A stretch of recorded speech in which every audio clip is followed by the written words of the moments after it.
Well, good morning, Kody. I am so excited to have you here on the show. I feel like this has been a very long time coming. So welcome to the show. Yeah, thank you. I feel the same. I was actually thinking about that. It's been a long time. Yeah. Yeah. Honored to be here. So thank you for the invite. Oh, yeah, it's truly an honor. You are with Coastal Machine and Supply down in Carencro. Is that how you pronounce it? Carencro. Carencro. I should know that by now. You got to get that little Cajun in you there. Carencro, Louisiana. Yeah. Tell us a little bit about Coastal today, a little bit of the history, and let's then after that dig into your background. Yeah, so Coastal was founded in 2004. Today, we have about 20, as of Wednesday, it'll be 23 CNC machines. Awesome. And we have 52 employees. And we serve the oil and gas industry mostly. And over the past few years, we've been diversifying a lot. So now we do space work and defense work. So, Great. And some commercial and industrial stuff.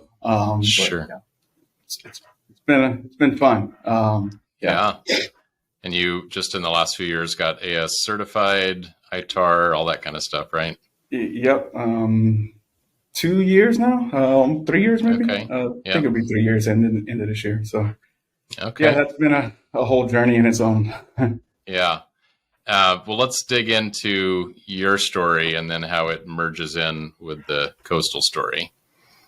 Yeah. So I think I'll go back before Coastal and maybe Absolutely. how I got Please do. into manufacturing. I started in a machine shop. One of my best friends, actually. I was going to school to be something totally different. I was going for a network specialist. I wanted to be really involved in IT department and stuff. And my best friend got me involved in the machine shop, really working part-time, sweeping floors, packaging parts, that types of thing. And I don't know, during summer, I kind of started working more and more there, obviously because I wasn't going to school this summer and the money started being nice. And then they kind of put me on a machine to try to learn, and took a semester off of school, and I never went back.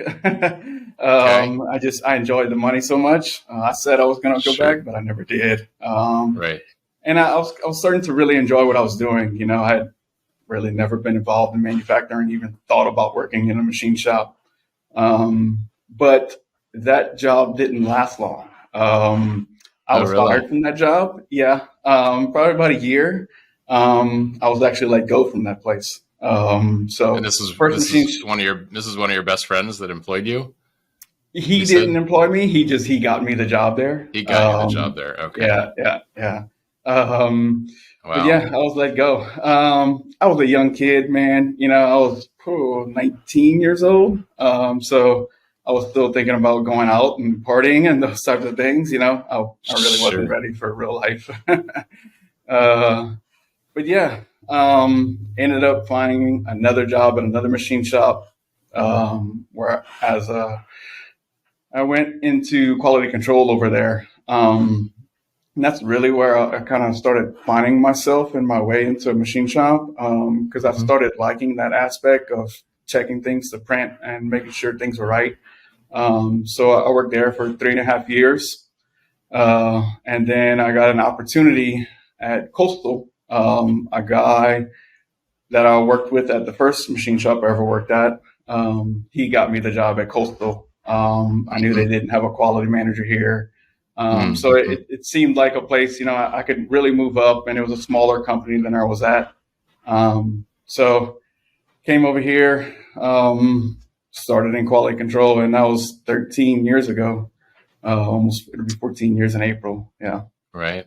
So you started as the quality manager there at Coastal? I started as an inspector. Okay. Yeah, started as an inspector, and then 6 months to a year, I took over the quality department. They made me quality manager, and did that for a couple of years. And then, man, I really just started, I guess, picking power up off the floor. You know, I got close with the owners, and I really just started trying to better the place and really build it up. So I got involved into scheduling, production, found my way into coding at one point, running a machine, taught myself CAD CAM. I was programming one of the mills in CAD CAM offline. So did that. Eventually kind of just gave myself the title of a production specialist at some point because I hired a quality manager. We were growing, and I really couldn't just handle the quality department anymore. Sure. So I was quoting and doing scheduling and all that. And then eventually went to became operations manager. So I kind of took over all the operations, overseeing everything. And then as of March of this year, I became a partner. So I acquired some equity in the company. Yes, you did. So, yeah. And it's been fun. It really has been a journey and a learning experience. I know I just spoke about a lot in that short time frame, but I've learned a lot over the past 13 years here.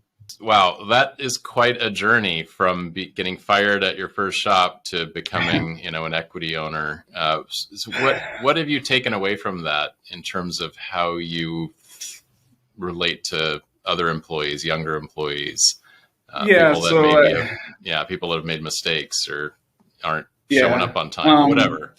Yeah, I can relate to it more. Now, especially somebody young coming into the company and just wants to learn, you can see that they have it. It might be a high C player or B player in the company. It doesn't seem like they have it. I tend to be more lenient to it and just, try to work with them and really see if they really want it down the road, to really try to grow with the company. And that's a big thing with me now because I know where I came from. I was that, high C, B player. And I wasn't really ready for it in life at the time, but I mean, look where it's at now. And I see how much, I've kind of grown into where I've been and really just taking on things like personal development and all of that, type of stuff to just grow as a person, as a leader, as a manager, and now as a owner. Part owner. Yeah. So for people that are listening that are maybe on the younger side or not in management or leadership yet, but have aspirations for that, what would you say to them are the steps or the mindset shifts or the things that are needed to set yourself on a path to do what you've done?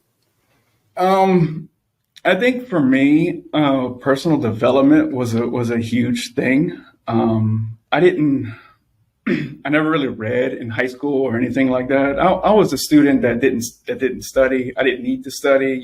Things just came natural to me.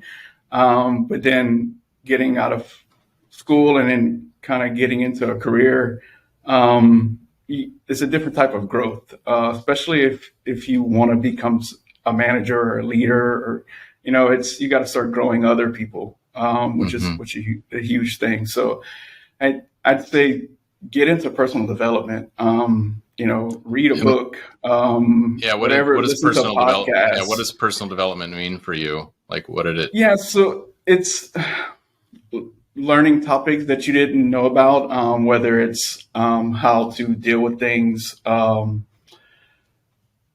listening to podcasts, hearing other people's opinions on things. It's not you got to look at the world or look at things in other people's eyes. I think, how other people view things is a big thing. All of that, leadership, how to speak to people, all the different personality types that there is out there, that is a huge thing because people don't, when you speak to somebody, they don't always comprehend the way you think that they are, because everybody's different, So that's personal development to me. Okay. Are you alluding to the DISC model of personality profiles? Yeah. There's many different ones out there, and DISC is great. We use that at our shop, and we use Crystal Knows. Oh yeah, So we do sure. that for all of our managers here and our leadership team. So everybody has their own crystal nose profile. Yeah. So it's cool how the managers can see how we all react to each other and interact with each other. Mm-hmm. Yeah, Yeah. That's a big great plus. tool. No, that's a Yeah, good takeaway. yeah. Very cool. Well, and I just want to interject, just for those listening. And I mentioned this before we hit record. Kody is one of the most A-plus players I've ever worked with or had the pleasure to meet or know at a machine shop. So, take it from me. And, if you self-admit that you were a C player originally, it is completely possible to get to that absolutely elite A-plus level with determination and learning and, mindset. So good for you, man. I'm so happy that you're now an owner at Coastal and very excited. It's cool, the journey that you've been on. Yeah. Thank you. It's Thank really you very much. Absolutely. All right. Well, let's get into, so you have about just over 50 employees at Coastal.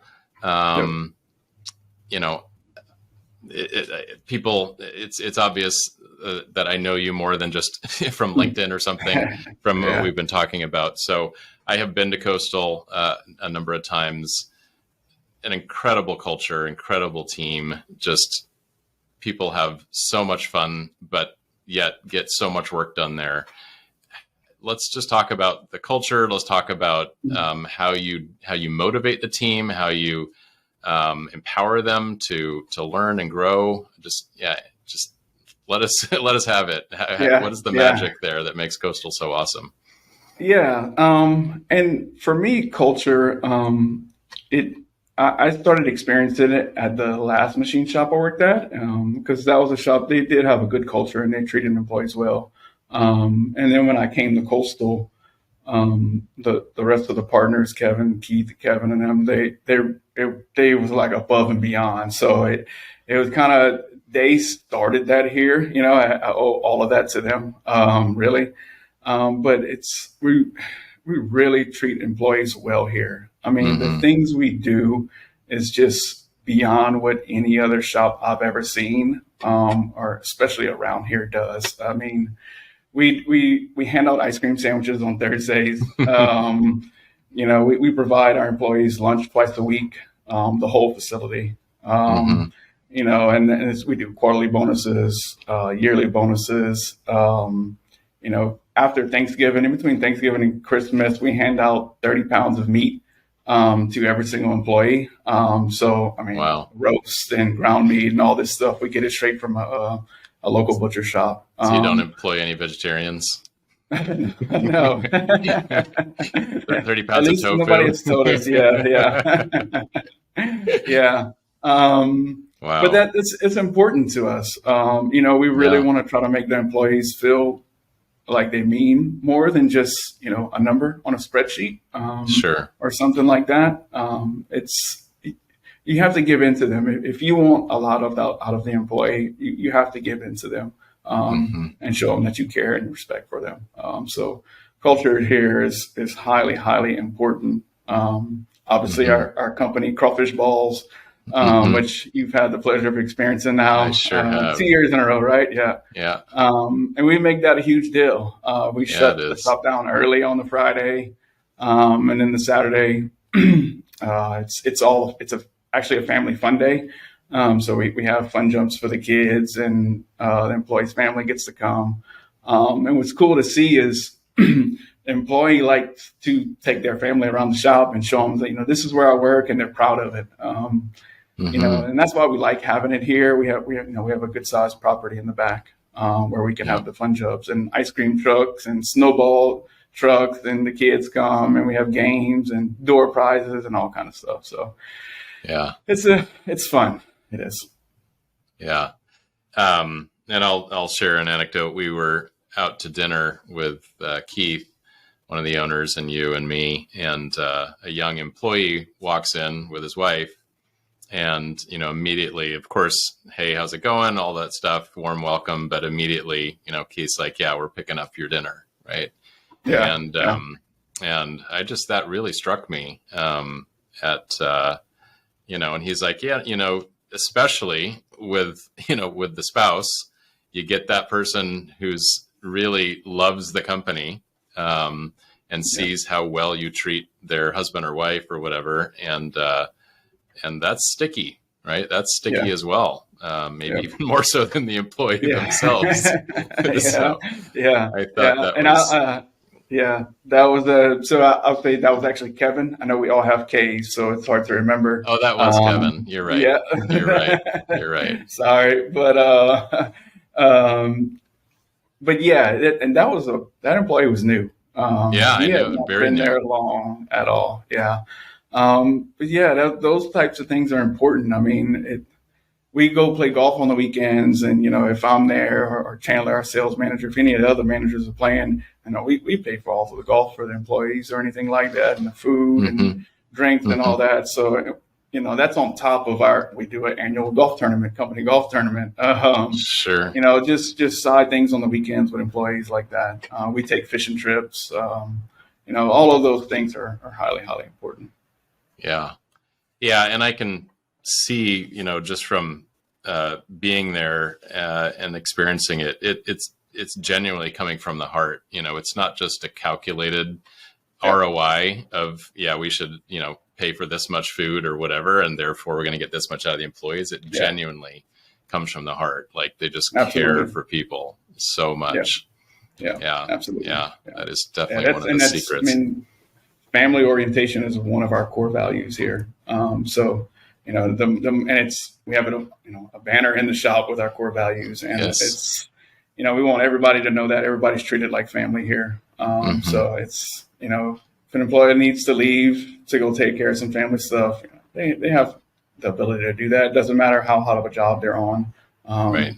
Family comes first always, and you should always have a family work-life balance. Yeah. Do you find that with that, and I'm sure that reputation gets around because the machinist community in every town or area is relatively small. Is that just a huge draw for recruitment? Yeah. We just hired somebody yesterday, and I'm sitting there, and emailing them, listing out all the benefits, and I was like, you end up with a page as long of everything you do, and it's like his response was just, "This is amazing," you know what I mean? And sure, we when we share things on Facebook or whatever it may be, it's just the amount of shares and the likes we get. It's just it's crazy. So, but it's a good thing to see. Absolutely. But yeah, it's definitely around town for sure. So do you guys have people just coming to you? Here's my resume. Do you have any openings? Yeah, we do that. Yeah. Well, that is such an incredibly stark difference. I pretty much every shop I know these days is struggling to find, anyone to come work for them. And to have you guys have maybe the opposite problem where you have people applying when you may or may not even have a position available. Yeah. That's I'm sure that people will take away from this, what it takes to put yourself in the position that you guys are in. That's pretty awesome. Yeah.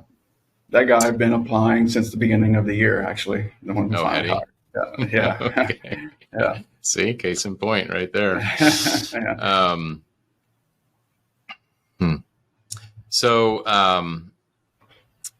I'd love to, you mentioned you diversified over the last few years. I'd love to talk about sort of the company's sort of higher level sales and marketing strategy, how you find new customers. I know you've been with some of your customers for a very long time, but I'd just love to hear you share a little bit about that. Yeah. We've always been an oil and gas shop. So we made the decision to diversify during COVID. Actually, obviously it hit the oil and gas market a lot. So there we were again on another downturn, and it was just like this. We can't keep doing this. I can't do this to our employees, first of all, because we don't want to have to lay off good guys. So we made the decision to get AS. How we were going to get aerospace work, we had absolutely no clue, but we figured why not? If we have AS, we'll find it some kind of way. Actually ProShop helped with that a lot in getting our AS certification, which we got in a 3-4 month time frame, which I believe is pretty quick. Yes, it from is. what I hear. Yes, it's very quick. And we did that, and we were introduced. Actually, thanks to you, you connected us with Datum. So that's kind of where Datum Source is where we got some of our initial space customers. And then we got on Lockheed Martin's AVL through me just pounding away at an email from a contact I received that through a vendor of ours. I hit on that person for a solid year on emails, and anytime we had something new going on in the shop, I let them know and saying, this is what we have going on. Look at our growth, look what we can do, all this. Wow. And finally they gave us a chance. Yeah. And it's cool to say, now we built spark parts for the Orion project and Artemis and stuff like that. So that's cool. Led to an incredible journey. And then now we actually have an outside salesman that we hired to further diversify the company into deeper aerospace markets and stuff like that. Okay. So And how is that person going about finding new clients for you guys? So he has an initial list of contacts. He's kind of well known in the market. He actually, him and Keith actually kind of know each other, and they kind of like, man, this could be a good fit. He's never done this for anybody else. This is kind of his first shot at it. He's deep into the helicopter industry. And even knows people in defense industry and stuff like that. So he has a lot of contacts, and that's kind of what he already does is business development. Sure. So he knows his way around. I'll say that. Got it. Okay. Yeah. And do you guys do social media stuff? Focus on keeping your website up to date? What other kind of things? Yeah, so we keep the website up to date. We have a good marketing company that does that, and then we also do LinkedIn targeting ads. So we've seen some traction from that too. So we kind of target either specific customers or specific regions in the U.S.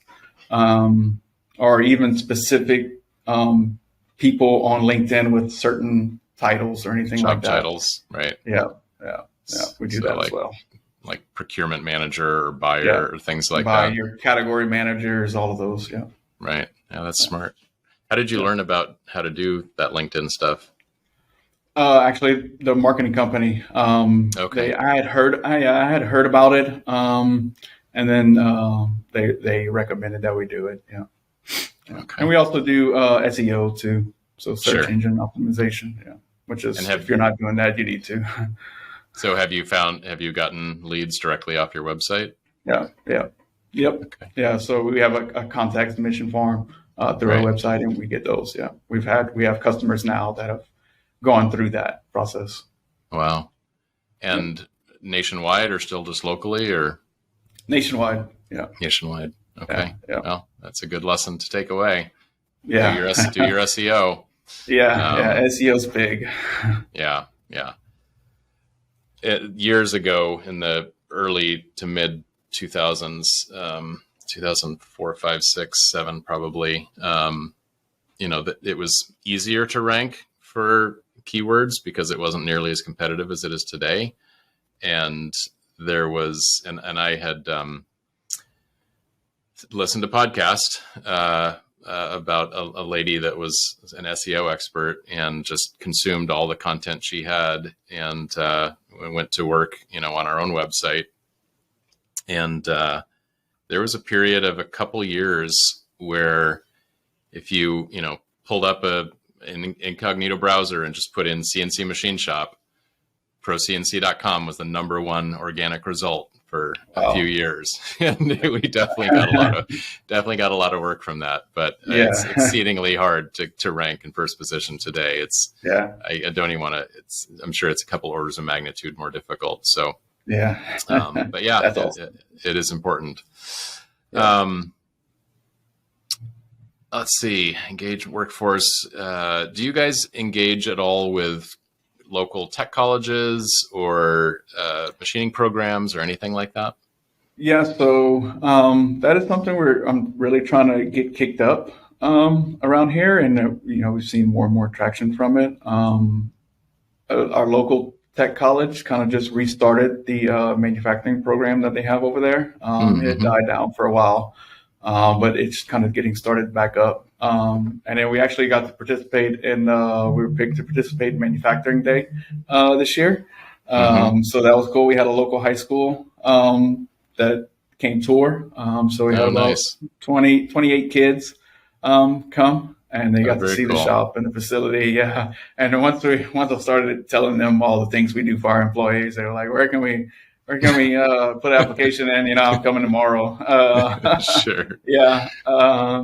So yeah, that was a really cool and fun experience, and to see the kids and the youth involved and get involved in manufacturing and see that it's just not an old dirty machine shop. And it's we have fun here, and there's a lot of cool stuff from the automation we're doing now, and the 5-axis machines and all of that stuff. Yeah. Excellent.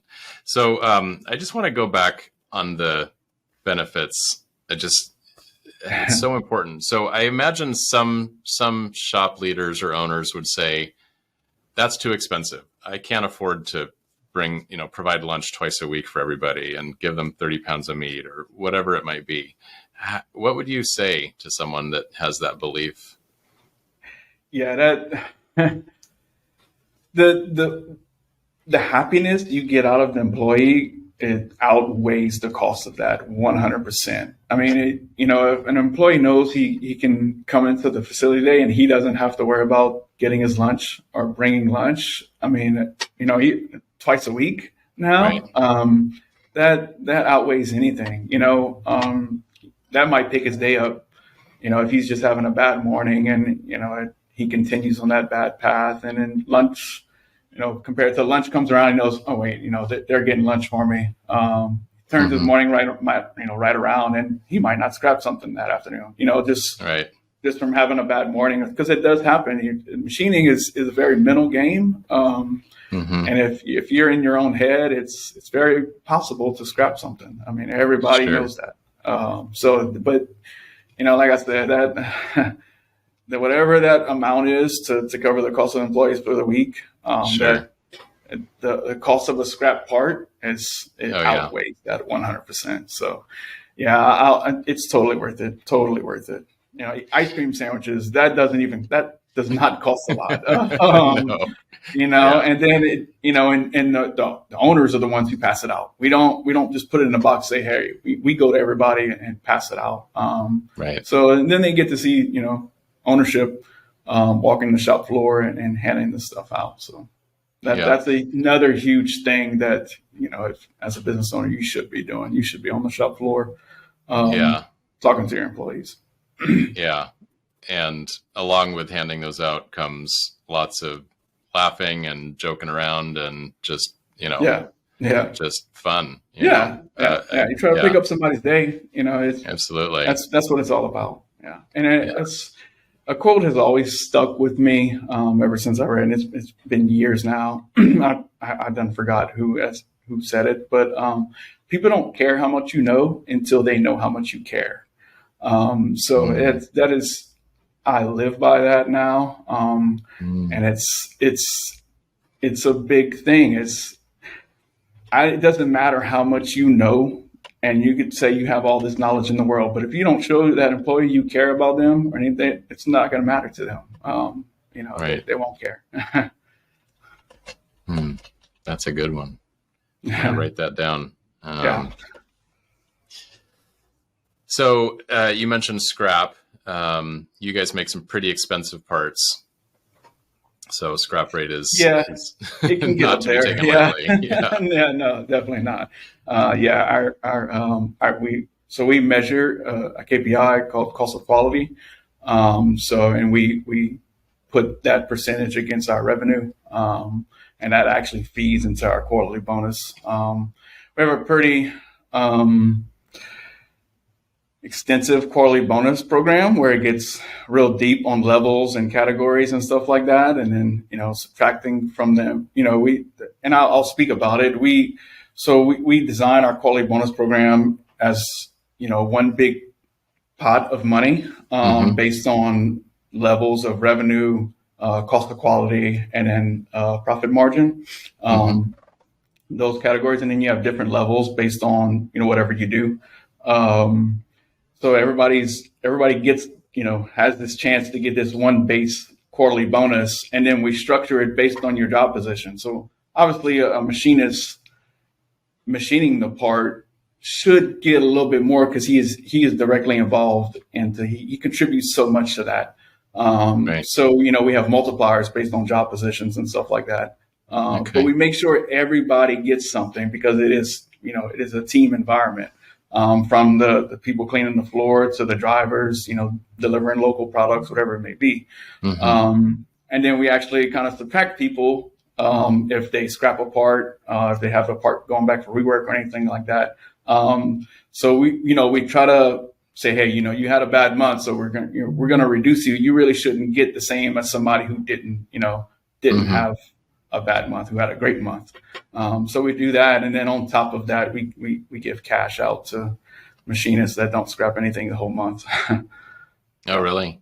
Just Yeah, walk around, yeah, hand out cash. yeah. It's part of the bonus program. So if every month that Sure. they don't scrap anything, they get extra cash on top of the normal quarterly bonus check. Wow. Oh, that's cool. Do you Yeah. feel like so that could possibly swing too far, where someone is so cautious that it takes forever to get a job done? How do you Yeah. balance that with productivity?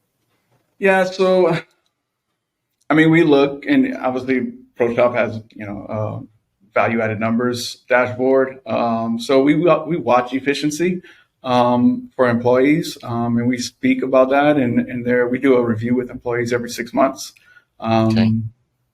So we bring that up in the reviews, and we look down and say, this is kind of where you've been and stuff like that.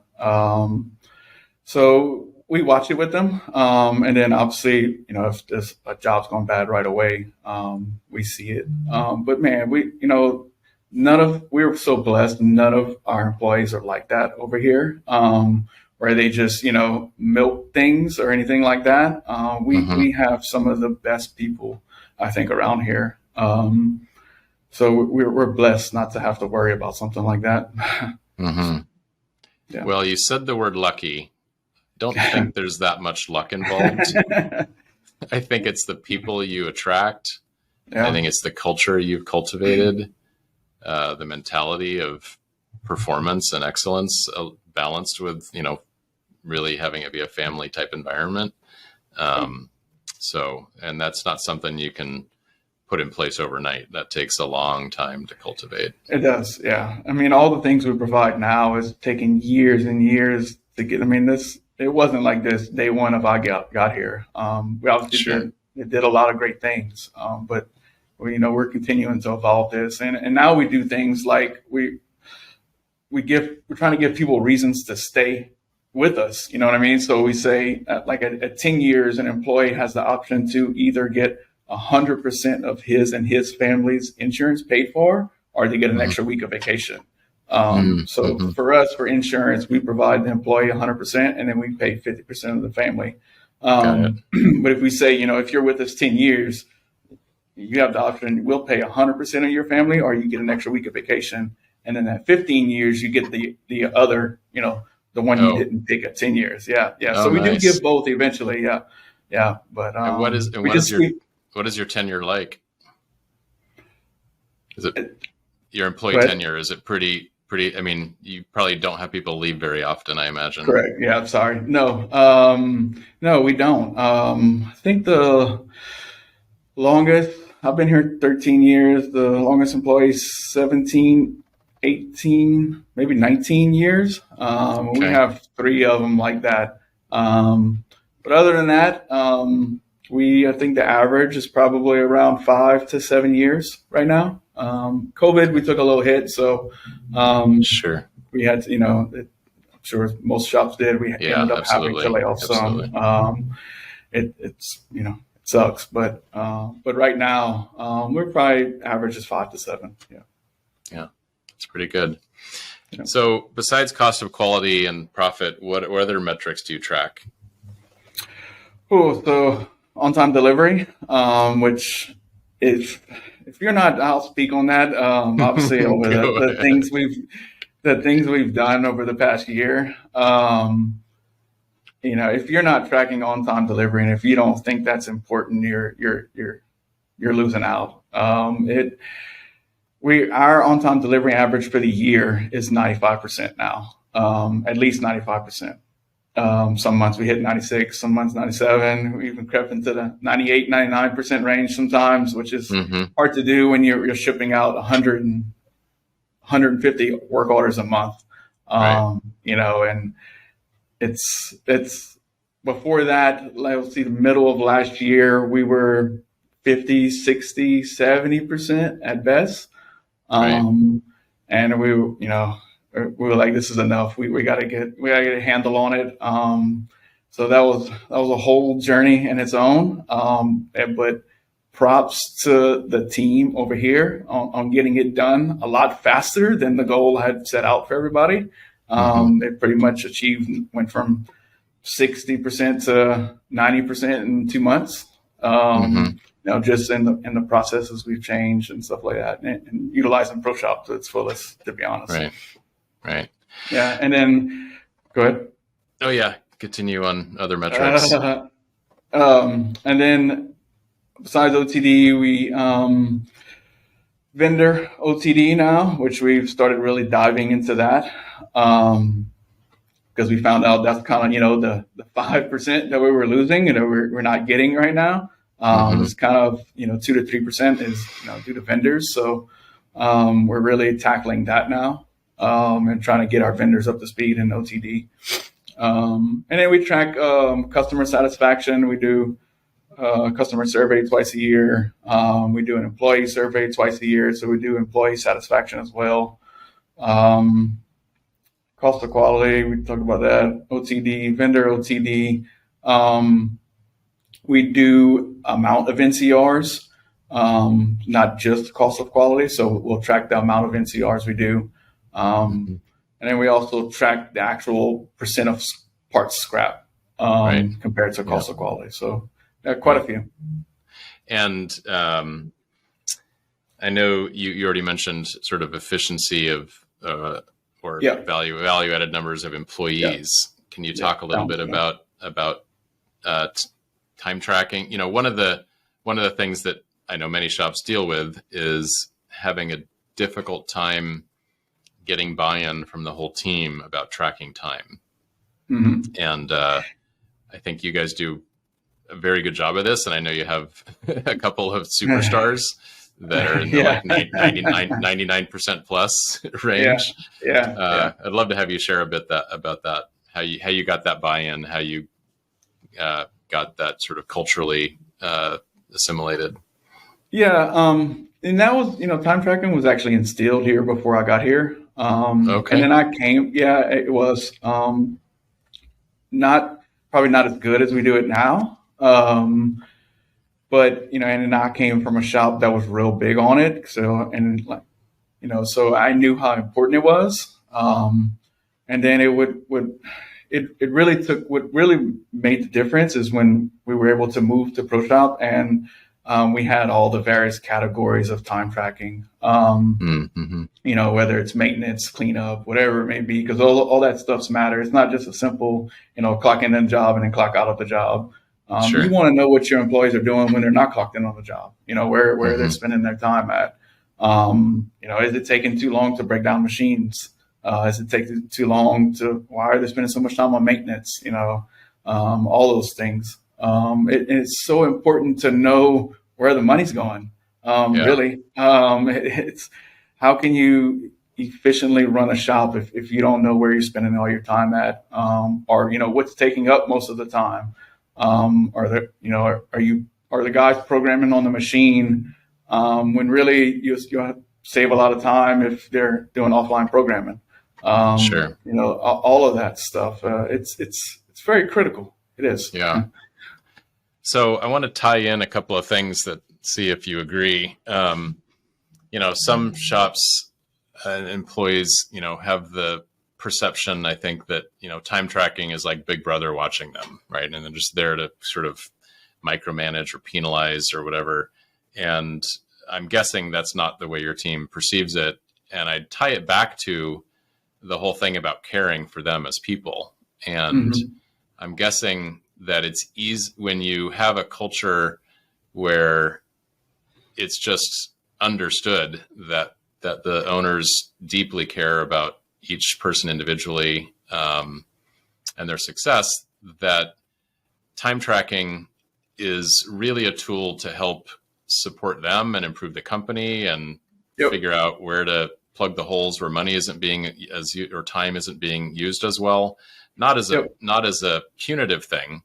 And also probably relates back to quarterly bonuses and, like if we can make our maintenance processes, less costly, take less time, that's going to mean a bigger bonus to me. And absolutely. Yeah. Anything you want to add to that? I just kind of spilled probably the whole answer, hopefully, but yeah. Yeah. I'll say, if you're trying to get the employees on board with time tracking and there's, you have pushback, you need to speak about it in a way that it helps them, it betters them. I think that's the biggest thing is show them how it'll help in regards to their performance and their bonus or, a pay raise or anything like that. You kind of need to tie it all to that and show them, if you time track well and we have proof that you're doing good on your jobs and your times and all of that stuff, we'll have no problem giving you a raise. We need to see it, you got to be able to see it some kind of way. I think that's the biggest thing. You got to structure it in some kind of way like that. Yeah. So you mentioned for the on-time delivery initiative, they finished it faster than the target you had set out. I'd love to talk for a few minutes about execution and decisiveness, because, I visit a lot of shops and I don't think I've visited a shop that decides on, big initiatives or things that are important to do and then just attacks it ferociously and gets it done fast and on time or ahead of schedule. Like what's the secret sauce for how you guys do that? I'm a person just in general that if I say we're going to do something, we're going to do it. And, I like to do things fast and I like to do things right. And I just like to make sure things get done. But then, I portray that down to the team and, I don't know. We just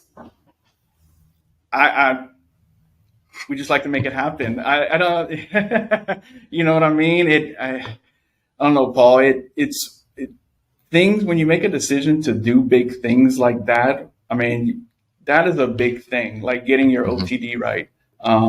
So I don't know why anybody would want to just let that linger around or just let the project fall off or anything like that. But we'll have a meeting about it and say, okay, this is what we need to do. We'll get everybody involved. Say, how are we going to do this? What are we going to do? This is the project. Okay, yep, these are our goals. We need to do this by this date, this by this date, this by this date. These are the processes we're going to implement to get this done. And then we go from there. If we figure out a process is not working, we change it right away. We don't wait until, a meeting next month to figure out, hey, this isn't working. Those high level projects, you need to do those types of things. And I think that's where it comes from. I mean, execution is another core value of ours. Oh, is it? So okay. Yes, it is. Yeah. and I think it comes naturally to me. And then I think a lot of other people, when it comes naturally to me, and I push it throughout the whole organization, it starts to come naturally for everybody else. So I'm sure a lot of folks out there have the best intentions of executing things quickly and well, but it comes down to the real world, getting what takes priority, working on this project or getting jobs out the door. So there's probably a lot of just tactical, strategies or decision making or prioritization. So how would you elaborate onto that? Yeah, I mean, I guess you got to weigh the what are the potential benefits of getting this done, this project or whatever it may be. Something like on-time delivery, those benefits outweigh anything. I mean, you're talking about, you can go to a customer now or a potential customer and say, our on-time delivery average is 95%. It's how many of your other suppliers have that? Right. It's that right there. I mean, that's a selling point. And obviously we use it. We use it now. But then not only that is the respect you're going to gain from your customer. When you go for a supplier review with your customer and they have absolutely no problems, they rate you higher than you rate yourself.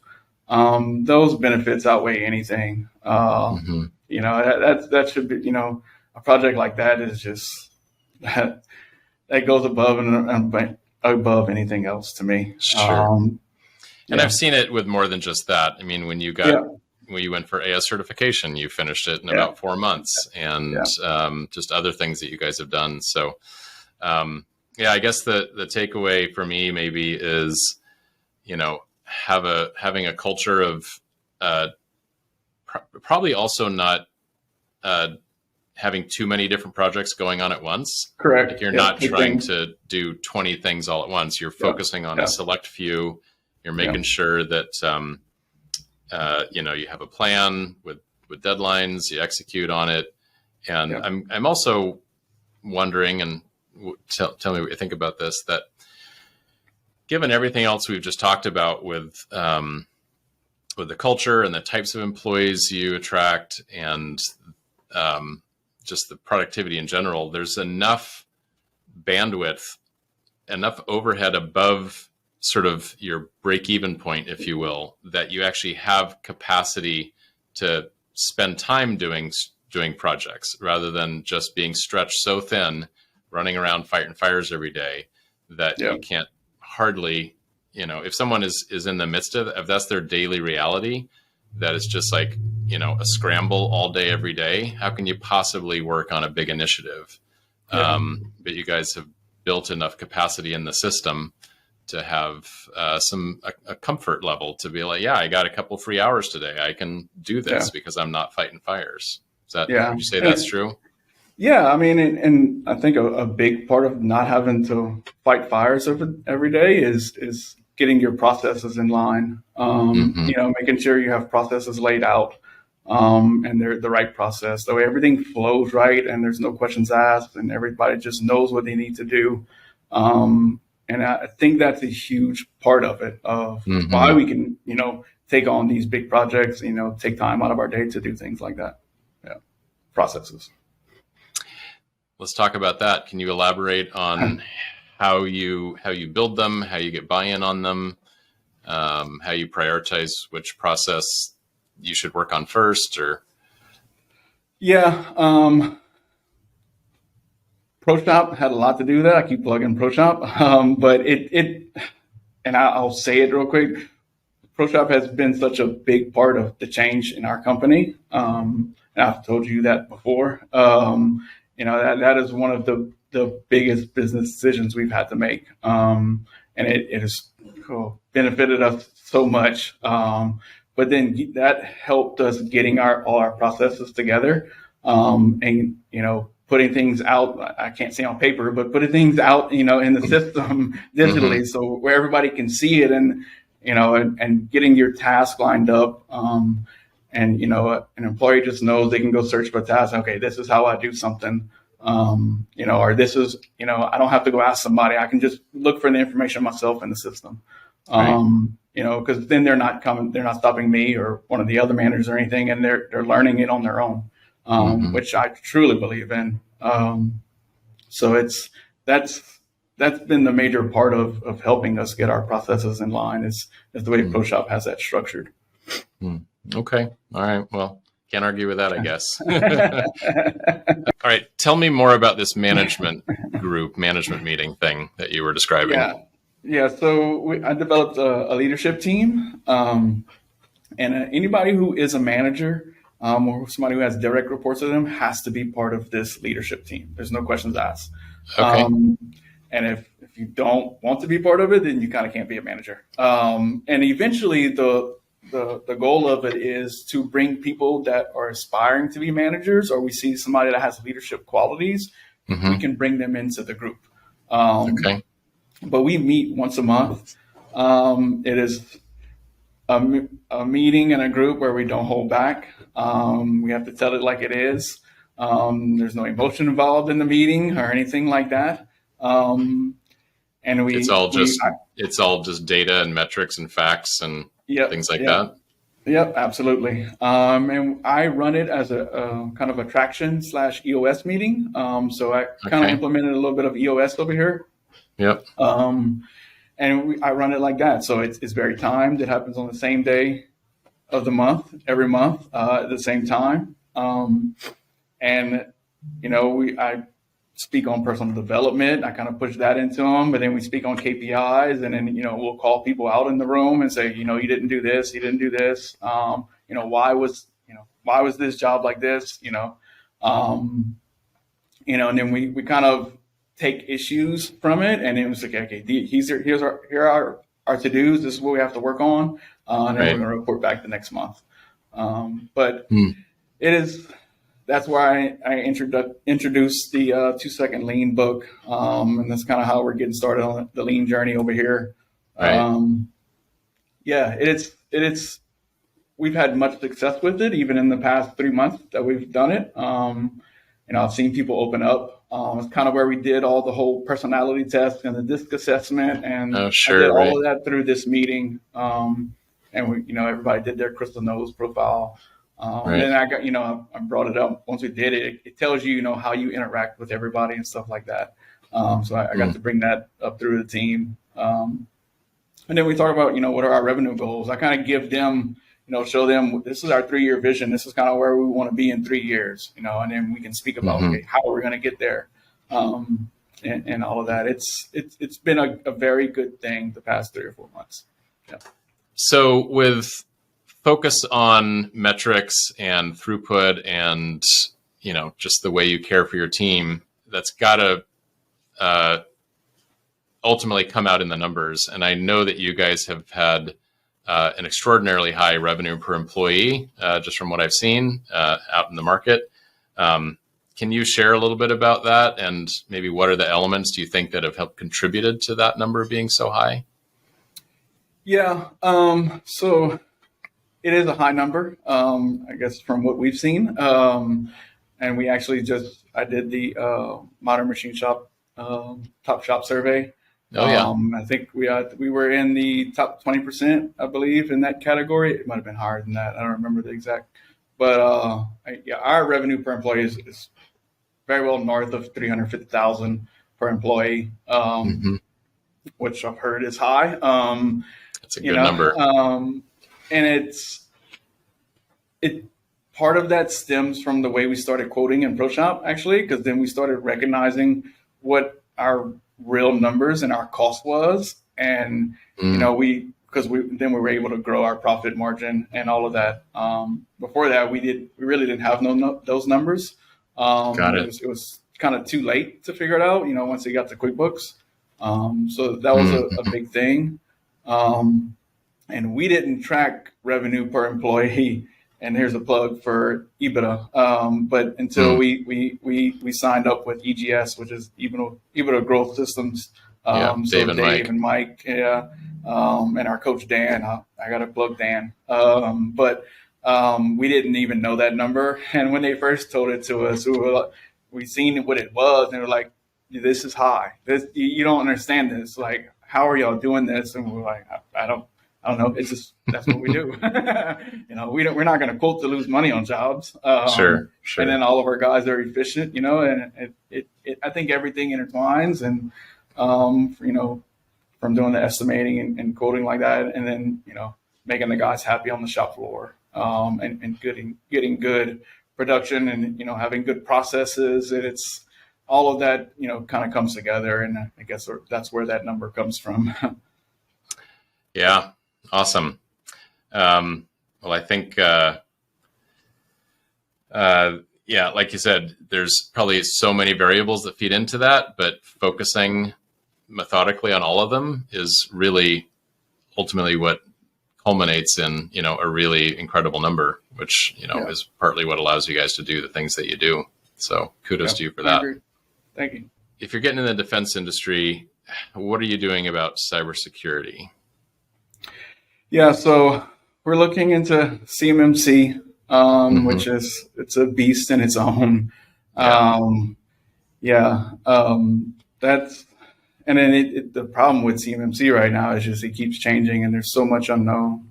That's the problem with it. But we're actively looking into that. We have an IT firm that we work with that handles all of our outside IT stuff. So they're helping with that also. So we're tackling the whole NIST spec, which coincides with CMMC, and doing all of that. So it's a big thing. It's definitely going to come down from the DoD, and we're starting to see the whole CUI markings and all of that from customers. How are you? Onto their drawings and stuff. Yeah. How is that? Yeah. So we'll see some of the newer drawings have the CUI markings on it. So it's definitely coming. How, if any way, are they marking 3D models? I haven't seen that yet. That is the big thing. It's not in the file name or. No, I haven't seen that. But what I have seen is these new drawings that have the 3D model embedded in it. Yep. But you can actually view the model in the drawing, like in the PDF. You can rotate it and all of that stuff. So I'm assuming if that drawing is marked, they're gonna, CUI. It stems down to everything else that's embedded within the print. Interesting. Yeah. Have you seen? I know you don't do a ton of defense work yet, but have you seen customers saying, "Hey, you need to show me your SVRS score, or show me that you're making progress towards CMMC"? Yeah, so we do have a customer that requires you do have a SB score in the system registered, and then you have to have a plan of action for everything. You can't say something's not implemented. Right. Yeah, and that's all run through ExoStar. ExoStar has the surveys and stuff like that, and you have to fill out the CMMC survey and the cybersecurity survey, and tell them what you're working on, and you can't have something not implemented. Got it. Yeah. All right. Yeah. No, I know it's coming, and no one knows exactly when, but I think the timeline is getting shorter. It's going to be coming relatively soon. Yeah. So it's good that you're doing that. Yeah. I like to ask, what is the best advice you would share with shops not as far along their journey? We've talked about so many different things today, but if you had to distill it down to, a handful of just sort of key concepts or things to keep in mind or to focus on, what would you suggest?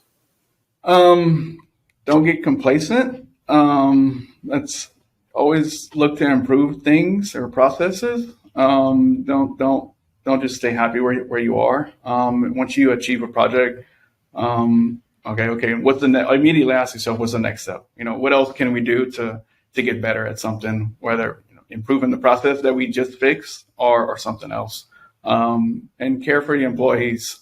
That's employee care that's probably the number one for me. Because I just know how much it means to everybody over here. And I see, how much it has impacted growth at the company. Yeah. Mm-hmm. Yeah, no, it's been eye-opening for me to, just see a little bit into that at the crawfish boils and visiting. Just it permeates everything, and it's really awesome to see it. So yeah, that is certainly probably one of the most fundamental things that any shop could be doing to help ensure success. Yeah, and lean into people as well. And I talk about employee care, but think about the next generation, of leaders that you're trying to develop. Your guys in the shop, help them grow, show them how to grow. One of the things that we do now over here is we have a leadership team. Then we do a leadership meeting once a month with these guys, and I bring up personal development and all these things, and we talk about metrics, and it gives them more insight into the company. I share more with this team, and I really push on them to grow because I know how much it impacted me. So we're getting into things like lean journey and all that stuff. I just made them all read 2-second lean. Nice. Paul Akers. Very good. Yeah. So we're kind of getting it out, and I'm kind of pushing them to say, everybody come up with, just one small lean project within your department. Right. Yeah. Oh, that's grow your people. Yeah. Yeah. Okay. Anything you'd like to share that I haven't asked you? I don't think so, Paul. It's look for, I'll say if you're not a business owner and you're listening to this and you want to know or trying to figure out how can you grow in the company, just do things. Don't ask, hey, is it okay if I just do this? And then just don't even say, hey, I did this. Just do the next thing and do the next thing and do the next thing. And that's picking power up off the floor. And I'll say that, that's kind of what I did is I just did things and made it happen. I didn't wait for somebody to ask me to do something. I just looked at, the next project or whatever it may be and said, okay, hey, we should start doing this now. And this is how we should do it. Whether it's implementing scheduling or anything like that, or getting into automation over here now, which we would have never thought 5 years ago, we'd have a robot on the floor, right. Picking parts in and out of a machine or 5-axis machine or anything like that. That's a big thing. If you're somebody on the floor and or whatever, a manager, middle manager, and you're wanting more is just do it. Just, make things happen and don't ask for reward. Just the reward will come. I promise you, people will notice and it's going to come. Sure. That's great advice. Great way to wrap it up. Well, Kody, thank you so much for sharing your journey and Coastal's journey. It's been one of the highlights of what we get to do here is getting to meet people like you and develop friendships and learn from you. So yeah, keep up the great work. Thanks for inspiring other people. And I will say, if anyone wants to learn about their 95% plus on-time delivery, there actually is a webinar. You can just search for it online or our website with Coastal, and it's pretty cool what you guys have done there, and it should be inspiring. All right, it certainly is to me, so I'm sure it will be for many others as well. So, thank you so much again. Appreciate this time today, and we'll see you around before too long. Thanks, Paul. Appreciate it. All right, take care.